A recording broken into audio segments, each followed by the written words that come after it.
In the mind of dog lovers, dogs can do no wrong. Check this story out, for example. Just surfaced yesterday of a boy who was attacked. I actually mentioned this story, but this is a interview with the dog owner and the victim of the attack. Go check on Joshua.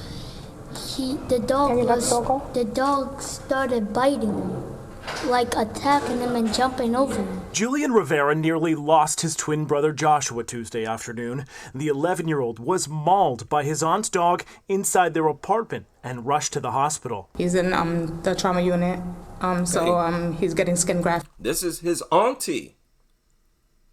Now, she took custody of the children after her sister died. On his arm and face. So she said that the boy is getting skin grafts done, so it was a bad attack. Yeah, it's bad. It then took 3 hours for NYPD officers to tranquilize and remove the 2-year-old American bully they say turned aggressive. It took 3 hours to tranquilize this dog and remove it from the apartment building. Why did it take 3 hours? It took 3 hours because they were making sure that they didn't kill it. Imagine taking 3 hours to detain a dog. We watched as they carried the dog named Aries away in a crate, an emotional ordeal for his owner, Joanna Lopez Ramos, who's dealing with the trauma of it all. He's my therapy dog, so it's an unfortunate situation. I don't believe that was a therapy dog. I suspect she kept that dog for protection. This is New York City. She's living in Manhattan. And I assume that she was single. Okay, so she kept the dog for protection. And she refused to get rid of the dog after she took custody of her sister's children, of her nieces and nephews. And children and dogs don't mix. I know it had to have crossed her mind that she should probably get rid of the dog before she takes in children. But you know what? She took the chance anyways. Hard for me to believe that the possibility of the dog attacking the children did not cross her mind. Hard for me to believe that. But after it crossed her mind, she had to have said to herself, I'll take the chance anyways. And this is what all dog owners do. And it is a direct violation of the reckless endangerment laws. The aunt said she left the room for a moment and then rushed back to her nephew's screams. He was screaming. He was saying, ow, ow, ow. They were overwhelming for the dog. Did you hear what she said? She said they, meaning the kids, were overwhelming to the dog. People, she is standing up here defending this dog 100%. Look at how he's looking at her. She said they were overwhelming to the dog. Look at how he's looking at her. She's lying. He knows full well he didn't do nothing to that dog. Neither did the other boy. Look at him. Because they're on the... Listen. Nephew screams. He was screaming. He was saying, ow, ow, ow. They were overwhelming for the dog because they're under the spectrum and they have ADHD. So I guess their strength was a little too much for the dog. What?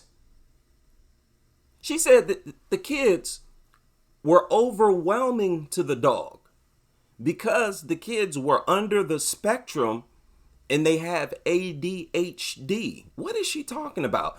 And then she said, so their strength was too much for the dog. Listen to this. She was also bitten in the trauma of it all. He's my therapy. The room for a moment and then rushed back to her nephew's screams. He was screaming. He was saying, ow, ow, ow. They were overwhelming for the dog. They were overwhelming for the dog. What?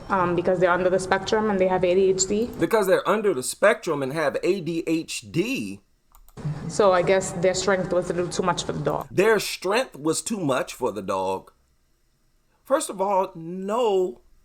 That dog was much stronger than these kids. Second of all, what is she talking about? Okay, so she lost me there, but the whole point is she tried to blame the kids. No, she actually did blame the kids.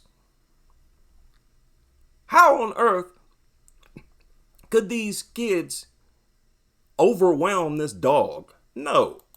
She was also bitten in the hand, so the attack left her with no choice but to euthanize the animal. Everyone was only living to... Then they share this photo.